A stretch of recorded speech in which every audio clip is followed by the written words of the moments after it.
그럼 시작하도록 하겠습니다. 제11강 나팔지향에 숨겨진 두 감람나무와 두 증인. 요 강의를 하기에 앞서서요. 우리 강의의 진행 사항을 좀 우리가 좀 알아야 됩니다. 책에도 이거 나오고 있는데 항상 요한계시록 강의를 하면은요. 내가 지금 오늘 배워야 될 내용이 어느 내용인가?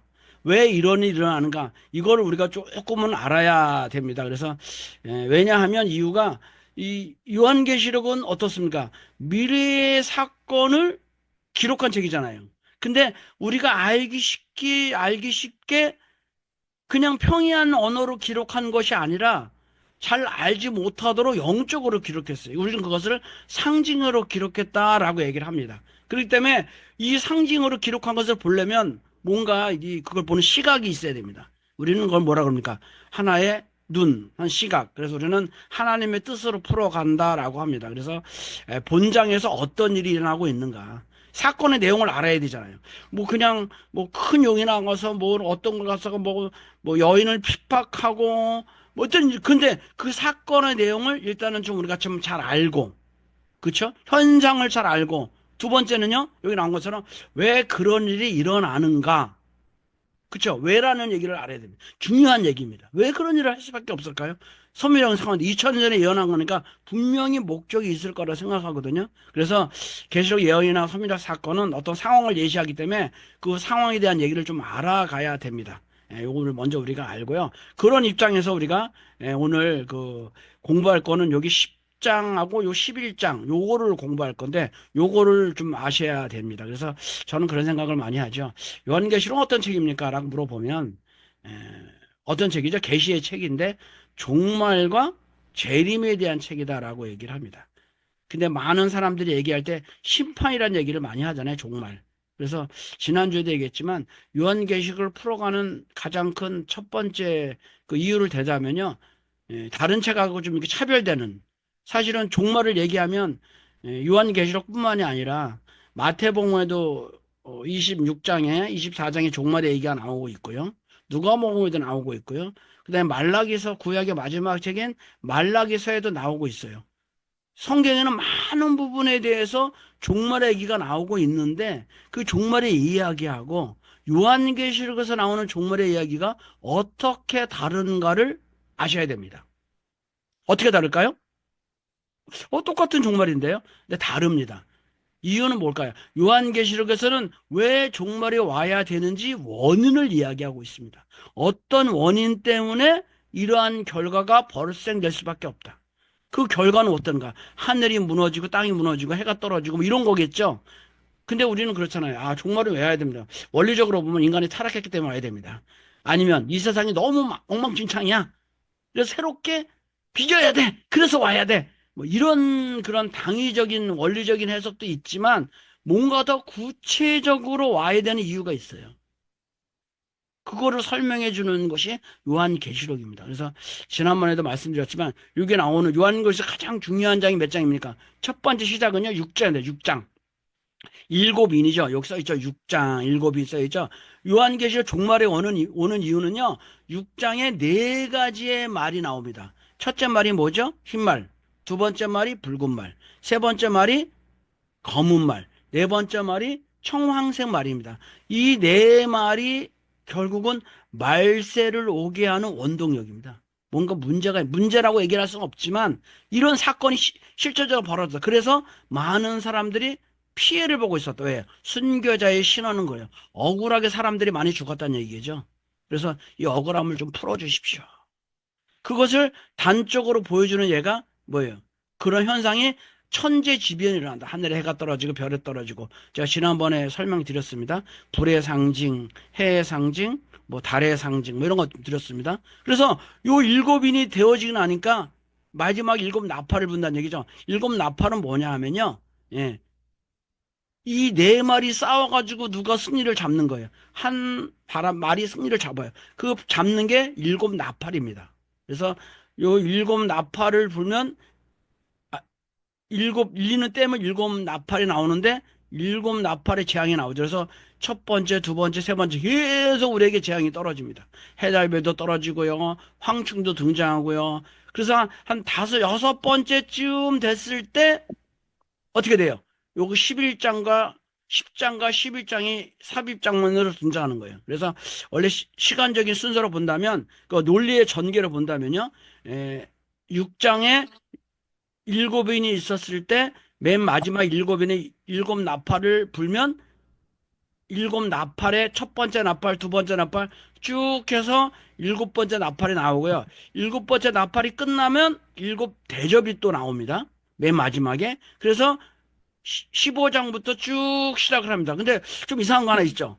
봐요. 6장이 있는데요. 그 다음에 뒤에 7장이 나오고요. 그 다음에 나팔로 가가지고 몇 장이 나옵니까? 8장, 9장이 나와요. 그러다가 다시 7대접이 나오는 거는 7나팔 불고 나니까 요거 하나는 다 1장이죠. 갑자기 15장으로 점프를 하게 됩니다. 그러니까 중간에 뭐가 들어갔다는 얘기죠. 중간에 들어간 게 10, 11, 12, 13, 14입니다. 그리고 또 뭐냐? 6장 뒤에 들어간 게 7이고요. 이런 얘기입니다. 예, 뭐 대충 나중에 7은 여기 12장이나 요하고 연결된 장입니다. 그래서 요 11장, 12장인데 요 오늘은 11장을 공부할 건데요. 11장의 상황을 좀 이해하려면 이 네 가지의 사상이 나와가지고 네 말에 한 말들은 하나의 사상이라고 얘기했지 않습니까? 흰 말은 기독교 사상, 붉은 말은 공산주의 사상, 그쵸? 그 다음에 청황색 말은 혼합주의 사상이고요. 그 다음에 여기 나오는 검은 말은 자본주의의 사상입니다. 돈만 하는 물본주의죠. 인본주의 사상. 뭐 이런 걸 얘기합니다. 이 네 사상이 이 세상 가운데 말세가 되면 나와가지고 기득권을 잡으려고 그럽니다. 누가 잡습니까? 붉은 말이 잡죠. 그게 이제 나팔, 7나팔입니다. 붉은 말이 나타나서 뭐야?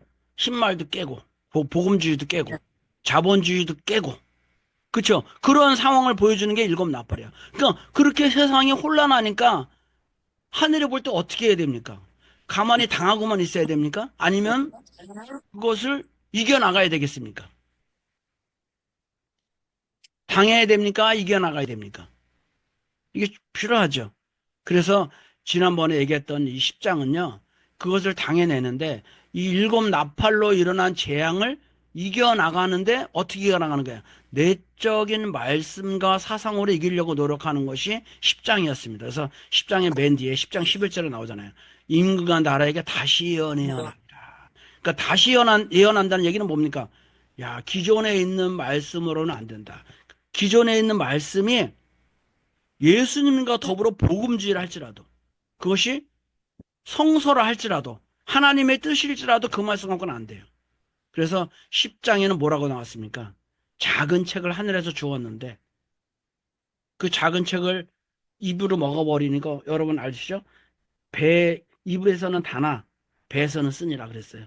그걸 우리는 어떻게 해석했습니까? 보통은요. 아, 말씀을 들을 때는 재미있지만 그걸 갖다 실천할 때는 어렵다. 그렇게 신앙적으로 해석했잖아요. 그러나 섭리적으로 볼 때는 어떻게 돼요? 그 말씀이 이 세계를 이길 수 있을 것 같지만 결국은 어떻게 돼요? 배에서 쓰다는 얘기는 뭡니까? 해결할 수 없었다라는 의미입니다.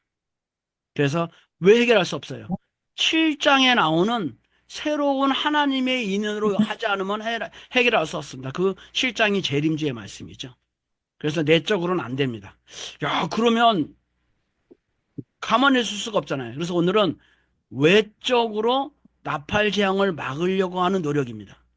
외적으로. 야, 외적으로 뭐야? 아, 생각해 보세요. 세상이 막 힘들고 어렵고 나라가 부셔지고 말이야. 뭐 혼란한데 가만히 있을 수가 없잖아요. 최근에도 보면 뭐 이 미국에서 뭐 무역 전쟁 뭐야 뭐 관세 갖고 난리를 치잖아요. 그러면은 가만히 당할 수가 없잖아요. 중국은 보복 관세를 한다 그러잖아요. 각 나라에서 자기 대응을 하거든요. 우리도 뭐 밟으면 뭐 한다고 꿈틀한다 그러잖아요. 하늘이 아무리 재앙을 내려도요. 당하는 사람은 그냥 당하지 않아요. 이 계시록에서는 그걸 잘 기억해 놨어요. 잘 기록해 놨어요. 그래서 10장은 내적으로 이기려고 하는 노력이고요. 오늘 공부하는 11장은요. 외적으로 그러면 야, 이 사탄의 재앙을 우리가 한번 이겨보자. 자, 결론적으로 얘기하겠습니다. 이길 수 있겠습니까? 없겠습니까? 이길 수 있을까요? 예, 없겠죠? 예, 하여튼 어떻게 했든 간에 왜 메시아가 와야 되는지를 설명하기도 합니다. 왜? 세상에서 이길 수 없기 때문에. 세상에서 해결할 수 없기 때문에 재림주가 와야 되는 것입니다. 그래서 재림주는 이 계시록에서 보면요, 축복을 내리는 분이기도 하지만 또 하나는 뭡니까? 문제를 해결하는 분이십니다. 자, 그래서 요거 11장을 주면 그런 그 섭리적인 흐름이 있습니다. 그래서 새 기둥, 요거 보시요. 그래서 다시 한번 그거 하기 전에 성경을 이해하기 전에 아까 나왔던 거 다시 한번 보겠습니다. 자, 우리 성경을 보는데 참 중요한 거죠. 예. 일반적 성경을 보려면 성경을 성경으로 이해하거든요. 근데 또 하나는 뭐냐? 비유와 상술에 했던 얘기는 영적으로 기록됐다는 얘기 때문에 영적으로 이해한 그 비밀을 잘 풀어야 돼요. 이제 이런 것이 있는데, 그, 우리가 비밀을 푼다라는 얘기가 뭡니까? 하나 예를 들면 이거잖아요. 하늘에서 해가 떨어졌다. 그럼 해를 어떻게 보죠? 어떻게 봅니까?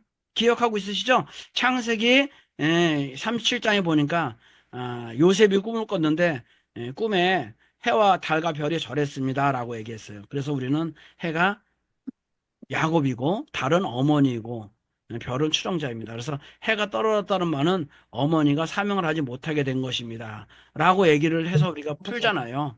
결국적으로요. 그래서 해는 아버지다. 이렇게 풀으면은 뭔가 좀 된 것 같아요. 근데 원리적 이해란 얘기는 뭐냐면요. 그거를 더 크게 봐야 돼요. 그럼 아버지가 뭐 하는 건데? 한 단계 더 나가죠. 그럼 아버지는 그냥 아버지지 뭐가 뭘 특별한 게 있습니까? 우리가 볼 때는 어떻게 돼요? 그것이 가정에서 민족에서 국가로 넘어가잖아요. 근데 오늘의 섭리가 범위가 달라지고 있습니다. 우리 야곱의 섭리는 가정적인 섭리였죠. 그러다가 우리가 그걸 갖다 가정적인 섭리를 원리에서는 뭐라고 합니까? 복귀 기대 섭리 시대라고 합니다. 여러분 기대란 말이 들어가요. 우리 원리에 보면요. 그 복귀 기대 섭리가 지나가면 그다음에 뭐가 나오죠? 복귀 섭리 시대가 나옵니다. 그래서 모세로부터 어디까지요? 말라기까지 예수님이 오기 전까지는 복귀 섭리 시대라고 합니다. 그러고 나서 예수님이 돌아가시고 난 다음에 재림적 오실 때의 섭리는 뭐랍니까? 복귀 섭리 연장 시대라고 얘기를 합니다. 섭리가 커지는 거죠. 그래서 가정에서 국가에서 세계로 갑니다. 그래서 가정에서는 아버지이지만 이것이 종족이나 민족으로 넘어가면 뭐가 돼요? 지도자가 되겠죠. 그 시대에. 국가로 간다면 대통령이 되는 것입니다. 그래서 해가 떨어졌다는 의미는 뭐예요? 그 나라의 주권자인 대통령이 권력을 잃어버렸다는 의미로 우리가 해석을 하는 겁니다. 원리적으로 보게 될 때요. 그래서 그 영적인 대통령이 누구였습니까? 그 당시에 구약의 대통령이 있었어요. 그게 뭐 구약에 많은 그 잡신들도 있잖아요. 그 해가 지고서 누가 뜬 겁니까? 예수님이라는 의로운 해가 떴다. 기독교죠. 그래서 말라기 4장에 나오죠. 치료하는 광선을 바라리니. 그 해라는 것은 그게 뭐 원리적인 해석입니다. 그게. 이게 단순히 집의 아버지가 아니구나. 가정에서는 아버지지만 그것이 종족이나 국가로 갔을 때는 종족과 국가를 대표하는 외적인 지도자가 될 수 있겠구나. 그러면 다른 뭡니까? 내적인 추종자, 그죠? 이념, 그것도 권한들이 있잖아요. 경제적인 권한, 뭐, 대기업도 있을 수 있고요. 아니면 뭐, 재벌이라고, 뭐, 지주라고 할 수도 있겠죠. 우리 공사지론에 본다면 지주, 돈 많은 사람들이겠죠. 야, 이런 사람들 있잖아. 별은 추종자. 이렇게 이해하는 것이 원리적인 이해입니다. 한 단계 더 나아가는 거죠, 합리적으로. 그 다음에, 계시의 현저라는 얘기 뭐냐면, 성경에 틀어서 봤을 때, 도대체 이게 구체적으로 이게 누구냐, 해가 떨어졌다라는 의미로 설명하는 겁니다. 사실은 성경은요, 정말 구체적이에요. 왜? 미래의 사건을 열었지만 현재으로 본다면 이게 뭔지 알아야 되잖아요. 그래서 우리가 말세는 두 가지의 말세가 있다고 합니다. 객관적인 말세가 있고 주관적인 말세가 있어요. 객관적인 말세는 뭡니까? 연도적으로 봤을 때 누구나 다 객관적으로 이때가 말세다라고 얘기할 수 있어야죠. 우리는 그때를 언제라고 봅니까? 예수님 오시기 전에 예수님 오신 때죠. 그러니까 말라기 이후에 400년 있을 때가 말세입니다. 성경에 나오죠, 객관적으로. 그러면 이 시대는요, 루터 이후에 400년일 때, 우리 참부모님이 오시는 때를 말세라고 얘기합니다. 그건 객관적인 말세죠. 그럼 주관적인 말세는 뭘까요? 내 안에서 해가 떨어져. 내가 중요하게 생각하는 거 떨어지는 거예요. 예를 들면 기독교인이 우리 교회 와서 원리 말씀을 듣고 변심했어. 그럼 뭡니까? 내 안에 변화가 일어나는 거잖아요. 거듭남이 일어나는 말세가 현실화가 되는 겁니다. 그거를 우리가 생각해도 현실적인 것을. 그게 구체적으로 역사 가운데 나온다라고 얘기하는 것이 현실입니다. 자, 그런 것을 머리에 두시고, 자, 그 다음에 우리가 11장을 공부하도록 하겠습니다. 자, 다시 한번 얘기하지만요. 11장 이전에 무슨 일이 있었습니까? 나팔 재앙이 와가지고 상당히 혼란한 가운데 있습니다. 어디가요? 지금 전 세계가. 혼란한 것을 잠재워야 되잖아요. 잠재우는데 내적인 말씀과 사상으로 잠재우려고 노력했던 장이 10장입니다. 그러면 11장은요, 외적으로 그 장을 잠재우려고 하는 겁니다. 그럼 어떻게 잠자오는지 보겠습니다. 자, 11장에, 그럼 1절부터 읽어보겠습니다. 자, 11장 1절입니다. 여기 나오죠, 쭉. 또 내게 지팡이 같은 갈대를 주며 말하기를 일어나서 하나님의 성전과 제단과 그 안에서 경배하는 자들을 측량하되 성전 방마당은 측량하지 말고 그냥 두라. 이것을 이방인에게 주었은즉 그들이 거룩한 성 42달 동안 짓밟으리라. 이게 뭡니까? 갑자기 성전이 나와요? 여기서 재밌는 게 뭐냐면 지팡이 같은 갈대 빨간색으로 썼습니다. 지팡이 같은 갈대는 뭘까요? 우리 이렇게 봅니다. 지팡이라는 것은 이좀 막대기 아니에요? 이런 막대기. 보면 이거 젓가락인데 이런 막대기 아닙니까? 막대기? 막대기죠? 막대기인데 갈대라는 거 뭐냐? 중간에 마디가 이렇게 있거든요. 마디가 있다는 얘기는 뭡니까? 이것처럼 얘기하던데 마디가 있다는 얘기는 간단합니다. 하나의 뭘 상징하는 겁니까? 그러니까 자를 상징하는 거 자. 이건 다른 자인데요. 아, 제가 뭐 이상하게 해놨어. 이런 거죠. 자죠, 자. 자에 이렇게 눈금이 있잖아요. 그러니까 뭘 갖다 이렇게 재는 겁니다. 이렇게 재는 거예요. 근데 우리가 재니까 이런 생각을 많이 해요. 아, 성전과 제단을 측량하니까 아, 사람을 심판하는 거구나라고 생각하는데 그거는 잘못된 해석입니다. 원래 성전을 이렇게 측량하는 거는요. 이거는 부흥을 의미합니다. 부흥이란 얘기는 뭐예요? 우리가 하나님을 닮아야 되잖아요. 하나님을 닮아야 되고요. 두 번째는 뭡니까? 하늘에 있는 모양대로 똑같이 지어야 되는 게 우리의 삶의 모습입니다. 그래서 하늘에 가니까 뭐 성전이 있어요. 그걸 이렇게 다 재는 거야. 재가지고 똑같이 지상에 이전하는 겁니다. 성전이 보이시죠? 그래서 이렇게 다 이렇게 측량하는 겁니다. 그래서 그걸 똑같이 측량한다는 얘기는 뭐냐? 아, 기독교의 놀라운 부흥 운동을 예시하는 장입니다. 그래서 이 성전에 등장하는 건 좋은 겁니다. 갈대를 주면서 야, 똑같이 하늘이 이렇게 살아 하늘의 법이라는 게 하늘의 법대로 지상의 법으로 똑같이 이렇게 살아가는 거예요. 하나님의 살아계시니까 우리도 사랑이 있고. 그렇죠? 그래서 요거는 뭡니까? 지팡 같은 갈대를 주면 말하기 일어나서 야 일어나잖아. 그래서 막 움직이잖아요. 성전과 제단과 그 안에 있는 경배한 자들 야 성전 부흥운동 기독교 부흥운동이 일어나고 있는 거예요. 야 언제가 되면 말세가 되면 기독교가 불같이 일어나는 걸 보여주는 거예요. 막 일어나. 야, 근데 성전 방마당을 측량하지 말라는 얘기는 뭡니까? 일어나긴 일어나지만 고난받는 사람도 있다 이게. 여기 42달 동안 요 42달은 조금 좀 이렇게 우리로 얘기하면 뭐하고 또 40일 탕감수하고 똑같은데요. 이 책에는 아주 찾아보면 그 설명이 잘 되어 있습니다. 오늘은 그 설명 다 하려면 시간이 좀 많이 길어서 잠시 조금만 설명하면 이 42달은 일수로 따지면 1260일이고요. 밑에는 나오죠. 바로 3절에 두 주인에게 준지 1260일입니다. 왜? 한 달은 30일입니다. 30일인 근거는 고대 근동 지역에서 다 30일로 썼어요. 그 이유는 뭐냐면 성경에도 나옵니다. 노아가 5달 동안 있었는데 150일이라는 기록이 나오거든요. 그래서 한 달을 30일로 계산하면 42 곱하기 30 하면 어떻게 1260이 나옵니다. 그래서 이 1260하고 42달은 똑같은 이야기고요. 요걸 또 날수로 따지면 3년, 이거 연으로 따지면 3년 6개월이 되고요.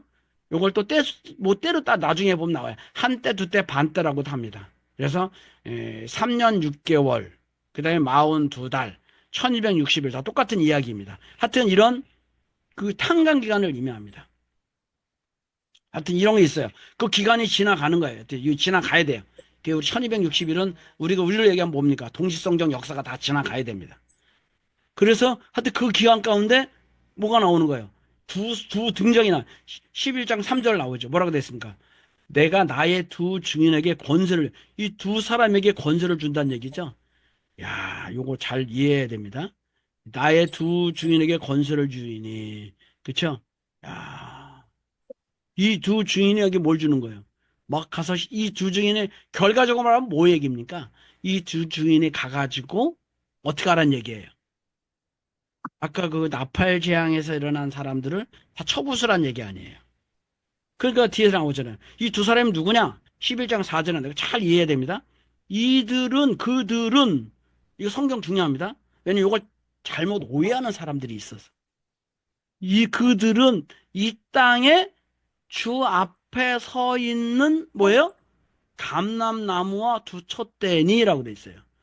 그러니까 이 두 감람나무와 두 중이는 나무니까 사람이구나. 두 사람이 있는데 이 사람은 뭐예요? 주 앞에 서 있기 때문에 주님은 아닌 거예요. 이걸 메시아로 오해하는 사람들이 있어요. 이분은 메시아가 아닙니다. 감람나무는 하늘 앞에 선한 두 존재지. 선한 두 존재입니다.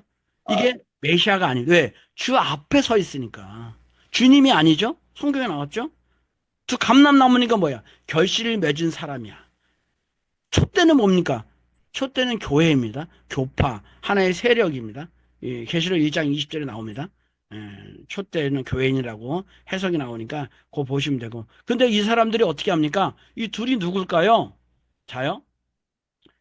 11장 5절에 보면 만일 누구든지 그들을 해하고자 하면 그 입에서 뭐가 나와요? 불이 나, 불이 나오죠. 그 원수를 삼켜 버릴 것이요. 누구든지 그를 해하고자 하면 반드시예요. 그들과 같이 죽임을 당하리라. 어마어마하죠? 야, 이 불을 내뿜는 하늘의 선지자가 이 땅에 와가지고 뭘 한다라는 거예요? 역사를 한다라는 거 아니에요. 그러니까 이게 좋은 사람이에요, 나쁜 사람이에요? 그 선악을 가려야 되잖아요. 좋은 사람이지. 왜? 좋은 사람인 증거. 주 앞에 섰잖아요. 주 앞에 섰다는 얘기 맥이 인정하신 거죠. 그리고 감람나무라는 자체가 축복을 받은 나무, 축복을 받은 그런 나무거든요. 하늘에 축복이 있는 사람이야. 근데 이 사람 능력이 뭐야? 입에서 불이 나와. 야, 실제의 불은 아니겠죠. 말씀이 나오겠죠. 그만한 세력이 있는 거야. 힘만은 있어요. 야, 하나님께서 11장 3절에 내가 나의 두 주인에게 뭘 줍니까? 권세를 주리니. 여러분, 권세를 줬다는 얘기는 뭡니까? 힘을 줬다는 얘기는 어느 정도 지상의 영향력을 확보했다는 얘기예요. 우리가 그걸 이해해야 됩니다. 권세를 줬다는 얘기는 내가 힘이 있어가지고 지금부터 내가 가가지고 내가 힘을 발휘해가지고 나의 능력을 좀 펼쳐야 되겠다, 이런 의미도 있지만 이 성경에서의 권세는 뭐냐, 이미 그 사람이 영향력을 확보한 거야. 근데 그 사람이 그냥 영향력을 확보한 거 아니라, 하늘은 항상 그렇죠, 하느님이 허락했기 때문에 그 영향력을 확보한 거라고 보는 거예요. 그래서 그 말의 표현을 하늘이 권세를 줬다, 그 사람이 대통령이 된 것은 그냥 된 게 아니라, 뭐 대통령이 됐다는 얘기는 뭐야? 사람들한테 인정을 받은 거잖아요. 벌써 세력권을 형성하고 있는 거잖아요. 그것은 하늘이 허락해 권세를 주었기 때문에 그 세력이 있은 것이다라는 거예요. 결과론적으로 해석을 하면. 이해해야 됩니다. 지금부터 힘을 있다는 게 아니라 영향력을 발휘하고 있다라는 얘기죠. 근데 그 사람이, 한 사람이 뭐야? 입에서 불이 나온다. 또 한 사람은 어떤, 불 나오죠? 불 막 나오죠? 또 한 사람 뭐냐? 11장 6절에 그들이 권능을 가지고 하늘을 닫아 그 예언을 할 동안 비가 오지 못하게 하고, 또 권능을 가지고 물을 피로 변하게 하고 아무 때든지 원하는 대로 여러 가지로 재앙으로 땅을 치리로다. 자, 이 아까 나왔던 이 불은요, 이 두 감람나무는 공통적으로 뭐야? 입에서 불이 나오고요. 그쵸? 공통적인 거죠. 그래서 불이 나와서 공통 능력은 뭐냐? 불이 나오는 게 공통 능력인데, 개인적인 능력은 뭐냐? 한 사람은 비를 오지 못하게 하고 한 사람은 물을 피가 되게 하는 능력을 갖고 있어요. 누구입니까? 자, 여러분 빨리 머리 굴려보세요. 누굴까요? 물이 피가 되게, 비가 오지 못하게 하는 능력자. 엘리야죠. 여기 나오잖아요. 엘리야가 죽을 때 하늘에서 불만과 불소리가 왔다. 이게 엘리사입니다. 엘리야가 하늘에 올라갔어요. 이게 성서상으로 봤을 때 죽음을 보지 않은 사람은 딱 두 사람입니다. 첫 번째가 뭐냐면요, 노아의 아담의 후손 중에 에녹이라는 사람이 있습니다. 에녹. 하나님 죽음하자 하나님만과 동행하였더라. 그거 좀 사실 다른 이야기긴 한데, 그거 하나 있고, 또 하나는 뭡니까? 엘리사가 죽지 않고 하늘에 올라갔어요. 여기 불마르 다 하늘에 샥 올라갔어요. 이 엘리야의 능력은 뭡니까? 내 말이 없으면 3년 6개월 동안 비가 오지 않을 것이다. 그러니까 비를 못 오게 하는 능력자예요, 엘리야. 엘리야가 이 땅에 와서 부흥 역사를 일으킨다는 얘기겠죠. 또 한 사람 뭐예요? 물을 피가 되게 하는 거 뭡니까? 너희들 가서 그 모세 10장에 보면 그 3대 기적을 일으킬 때 바로왕 가서 그랬잖아요. 그 하수에 물을 한 바퀴 떠봐라. 한번 부어봐라. 그러니까 뭐야? 물이 뭐가 된다고요? 피가 되게 했다. 그러니까 무슨 말이에요? 모세와 같은 사람과 엘리야와 같은 그런 능력이 있는 사람이 와서 기독교를 크게 부흥시킬 것이다. 여러분, 대한민국도 그렇게 해서 전도가 된 거예요. 그냥 전도가 된 게 아니고요. 놀라운 기독교 역사가 있었죠. 죽음을 각오하고. 전 세계가 갑자기 기독교 열풍이 불었어요. 확 불어가지고요. 야, 이 전 세계가 다 기독교 복음화가 됐어요. 그래서 남미는 누가 먹었습니까? 남미는 캐톨릭이 다 전도했고요. 이 아시아는 개신교가 전도했어요. 이 개신교하고 프로테스탄트하고 서로 선교의 전쟁을 벌이는 과정을 그린 것이 11장입니다. 그래서 이 모세의 능력하고 엘리야의 능력이 누구를 이기려고 했어요? 쉽게 말해서 공산주의를 물리치려고 한 거예요. 여러분이 잘 알다시피 그 아까 그 나팔 제왕은요, 공산주의가 지구상에 자리 잡는 과정을 쭉 그린 겁니다. 물본주의와 결탁을 해가지고. 그런데 그걸 막으려고 노력을 했는데 복음으로 안 됐어요. 그 다음에는 뭐예요? 모세와 같은 예, 모세는 조금 더 이렇게 좀 신학적으로 들어가면 제사장의 전통을 가지고 있는 그런 거고요. 그 다음에 엘리야는 뭐냐? 지금 예언자적인 전통을 가지고 있는 신학단체. 그래서 이 모세를 중심하는 건 제의적인가 캐톨릭을 좀 상징하고요. 그 다음에 이 엘리야는 좀 이렇게 신령복음동맹, 그러니까 개신교회를 상징해. 이 두 단체가 공산주의를 막으려고 노력을 했는데 어떻게 됐을까요? 11장 7절에 나오죠. 그들이 증언을 마쳤다는 얘기는 뭐야? 활동을 열심히 다 끝날 때 뭐야? 거의 힘이 빠지게 될 때 어떻게 돼요? 무적행으로부터 올라오는 짐승이 그들과 더불어 전쟁을 일으켜. 야, 사탄이 당하고만 있지는 않겠다. 무적행에서 뭐가 나옵니까? 짐승이 등장을 해요. 사탄의 모습은요, 맨 처음에는 뭡니까? 타락한 뱀이죠. 붉은 용이었었어요. 그러다가 이제 짐승으로 바뀝니다. 왜? 짐승이나 짐승적 세계관을 가진 거죠. 인간도 하나의 동물이다라는 게 가치예요, 이거는요. 시간이 많이 없기 때문에 얘기를 많이 못 하는데, 인간을 짐승으로 보는 거예요. 가치로 보는 게 아니라 하나의 일개의 동물, 포유로 보는 거예요. 그럼 인간의 사람은 어떤 사람이 인간일까요? 우리가 그 마르크스 공산주의 이론에서 보는 인간은 뭐야? 의식화된 사람이 인간이에요. 원숭이하고 인간하고 다른 점은 뭡니까? 원숭이는 의식화가 안 됐어요. 그냥 자기의 본능대로 살아가는 그런 동물이잖아요. 우리는 본능대로 살지 않고 뭐예요? 뭔가 역사의 발전을 위해 살아가. 의식이 있죠. 그 의식화된 사람을 뭐예요? 이 사람이라고 보는 거야. 근데 우리 그 의식이 뭐예요? 죽은 거죠. 짐승이라고 성경이 해석하는 거예요. 그래서 짐승과 더불어 전쟁을 벌여서 누구하고요? 이 엘리야하고 이 두 감독님하고 전쟁을 이겼어요. 야, 전쟁을 이렇게 그들을 이겨서 죽여버리겠다는. 11장 8절에 뭐라 했습니까? 그들의 시체가 큰 성에 있으니 그 시체가 큰 성 길에 있어. 뭐야? 모세하고 엘리야가 죽어버렸다는 얘기죠. 큰 길에 있으니 영적으로 하면 소돔이라고도 하고 애굽이라고도 하니 그들이 곧 예수께서 십자가 못 박히신 박살났죠. 안 된다는 뜻이에요. 외적으로도 안 된다는 뜻이에요. 그러니까 백성들과 족속과 방언들과 나라 중에서 사람들이 그 시체를 어떻게 해요? 사흘 반 동안 보면 이게 사흘 반 알죠? 아까 얘기했죠? 한때 두때 반때입니다. 3일 반입니다. 연수로 치면 3년 6개월입니다. 달수로 치면 42달입니다. 일수로 치면 1260 똑같은 얘기입니다. 왜? 40일의 탄광 기간을 의미하는 겁니다. 보면서 무덤에서 장사를 못하게 하리라. 야, 이렇게 열심히 했던 두 증인이 어떻게 하늘의 권능자가 죽어버려서 누구한테 죽은 겁니까? 짐승한테 죽었어요. 그래서 이제 지상에서 아무것도 할 수 있는 게 있어요, 없어요? 없다라는 것이 11장입니다.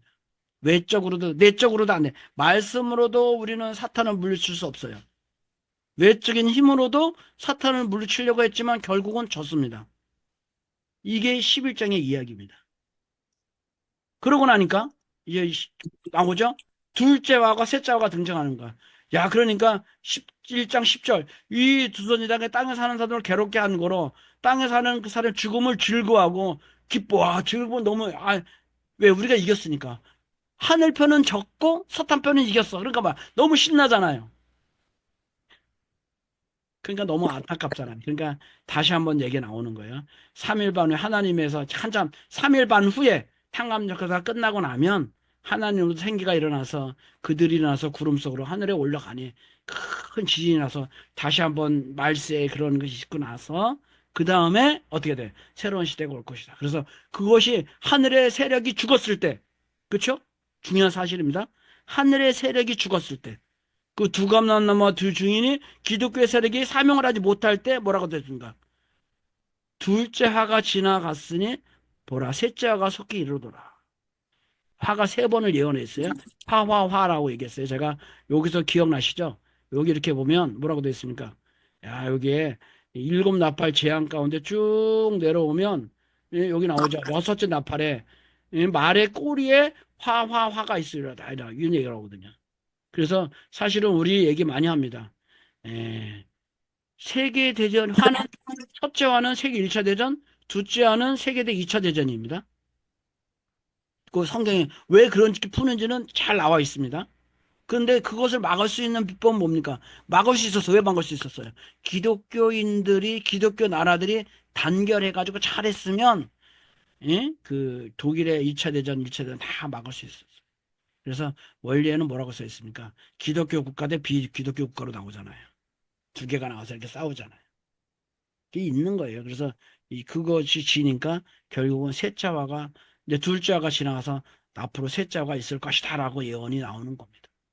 자, 안타깝죠? 그래서 두 번째는 여러분 잘 읽어보시면 알겠지만 하늘의 부흥의 역사가 엄청나게 있었지만 그래서 사실은 그때 기독교가 엄청 부흥했어요.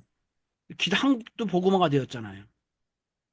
그때 1920년대 그때쯤 다 엄청났잖아요. 나라를 만들고 평양이 예루살렘이었거든요. 우리 노래 가운데 1907년에 완전히 그 엄청난 그 뭐 결신을 맺고요. 그랬었어요. 그때 막 그냥 엄청나게 많이 부흥했고요. 전 세계가 막 복음화가 되고 그랬습니다. 그렇지만 결국은 잘 못 됐던 하나입니다. 그래서 그다음에 이제 아까 얘기했죠. 아까 요까지 읽었던 게 19장이니까 9절이잖아요. 예. 이 9절이니까 이제 10쭉 지나가서 15절에 쭉 나옵니다. 야. 이 나오죠. 일곱째 천사가 나팔을 불며 큰 음성을 이르되 이제 세상에 나라가 이제 그렇지만 결국은 뭡니까? 이 사람들을 다시 부활시켜 가지고 결국은 뭐야? 하늘의 세계가 올 것이다. 걱정하지 말아라. 그게 이제 일곱째 천사가 뭐냐? 일곱째 천사 나팔과 언약궤가 나와. 언약궤라는 건 하나님의 말씀의 약속이 딱 등장하는 겁니다. 뭐 이런 얘기가 있던 것이 우리 11장입니다. 그래서 11장에서 중요한 거 다시 한번 이렇게 좀 말씀을 좀 드리면 두 감람나무와 두 증인은요. 다시 한번 얘기하죠. 여기서 보지만요. 예, 이것은 예, 두 감람나무 두 증인은 그 하늘의 메시아가 아니고요. 메시아 앞에선 큰 두 인물이고 두 단체입니다. 그게 지금의 재앙을 막으려고 노력했던 자입니다. 근데 이 사람들은 왜 좋은 사람이니까 여기 나오죠. 11장 3절에 내가 나의 두 주인에게 권세를 주리니 그들이 굵은 베옷을 입었다는 얘기야. 하늘의 심정을 채울 신앙 있는 사람이죠. 1260을 예언하리라. 예, 여러분 1260은 뭘까요? 간단하게 얘기하면요. 아담으로부터 시작해가지고 말라기 때까지 사실은 아담부터 시작하는 건 아니죠. 아브라함으로부터 시작해서 말라기까지 이 기간이 1260일 탕감 기간입니다. 수리적으로 풀면은 딱 그렇게 되어 있습니다. 여기서 처음에 시작해가지고 1260 탕감 기간 그러니까 가정적으로 보면 40일, 국가적으로 보면 400년, 세계사적으로 보면은 이제 4000년인데 그 4000년의 그 역사가 1260 1260이 되는 것입니다. 그것이 보면요. 그래서 사실 요거는 1260 42달이냐 또 뭐하고 연계가 되냐 하면요. 마태복음에 보면 족보가 있습니다. 족보가 있는데요. 족보가 딱 세대로 됐어요. 응? 처음에는 무슨 족보냐면 선지자 족보고요. 그 다음에 평민의 족보고요. 왕의 족보. 그래서 14대 14대 14대로 돼 있어요. 족보가요. 그래서 14, 14, 13을 곱하면 14 곱하기 2 하면 얼마예요? 42달이죠? 왜 그러면 14입니까? 14인 이유는 7 더하기 7이에요.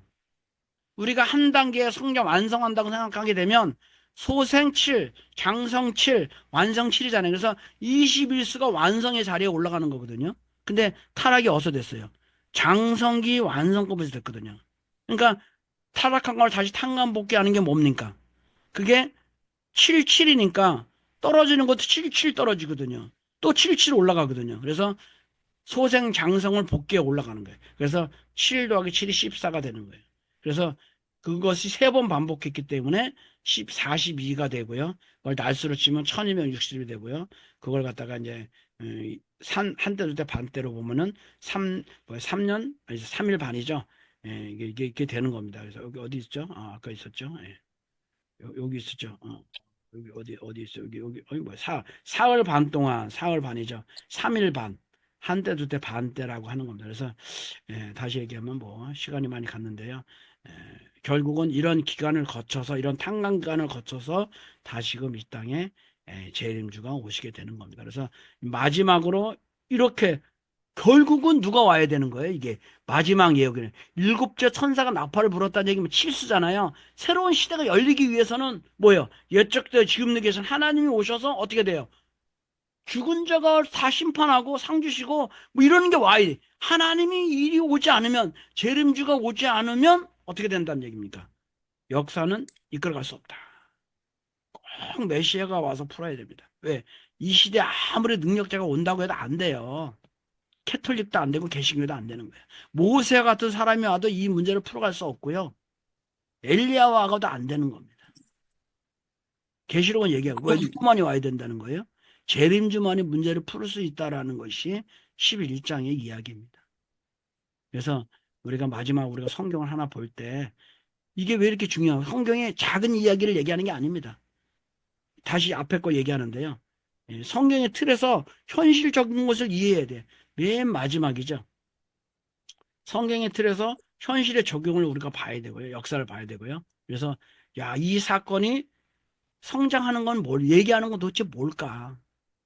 야, 그것은 예, 재림주가 오시기 위한 하나의 과정으로서 하나의 과정으로서의 장면에 넣는 겁니다. 그래서 다시 이제 맨 처음으로 돌아와서 한 5분 정도만 다시 3분 정도만 얘기하겠습니다. 맨 처음에 돌아와서 얘기하면요. 자, 오늘 거 다시 한번 정리해 보겠습니다. 말세가 오는 가장 큰 이유 중에 하나는 뭡니까? 여기 말세는 여기 나온 것처럼 뭐라고 되어 있습니까? 크게 보겠습니다. 자, 말세는요, 일곱 인이 띄어져야 됩니다. 일곱 인이 나오게 하기 위해서 뭐가 있는 거예요? 1장부터 5장까지가 있는 겁니다.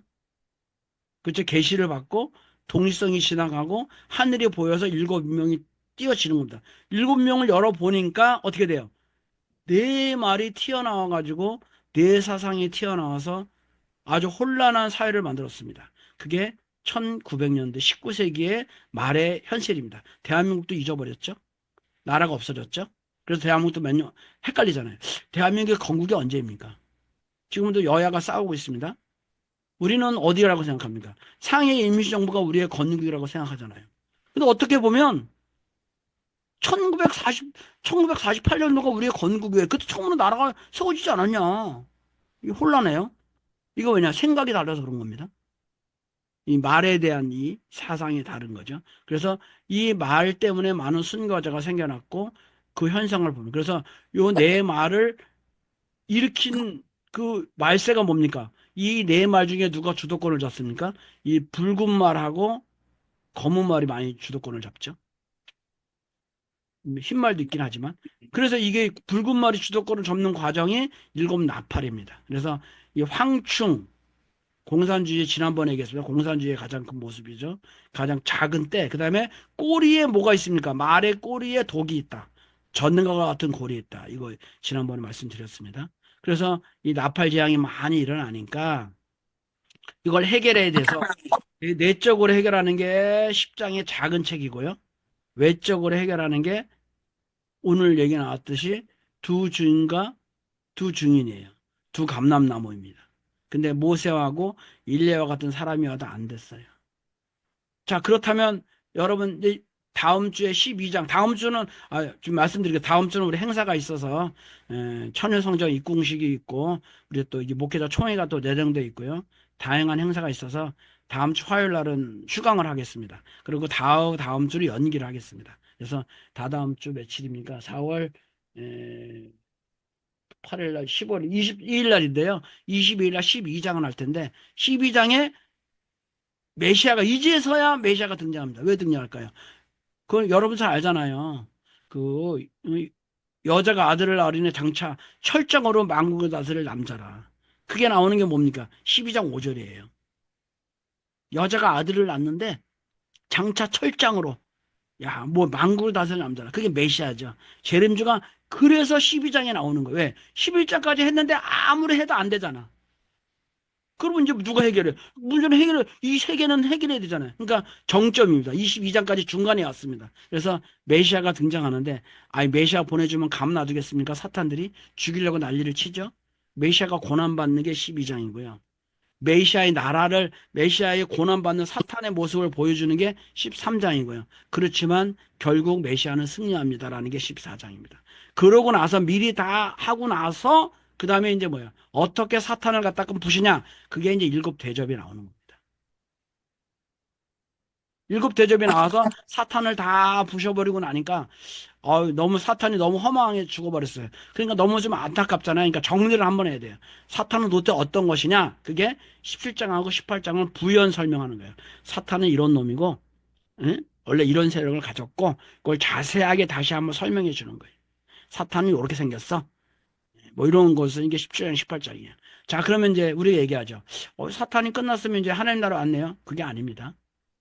사탄이 끝나다 할 일이 있어요. 그게 19장에서부터 20장, 21장 쭉 나오는 겁니다. 그러면 계시록이 끝나는 겁니다. 그래서 오늘은 여기까지만 하도록 하겠습니다. 자, 공유를 중지하도록 하겠습니다.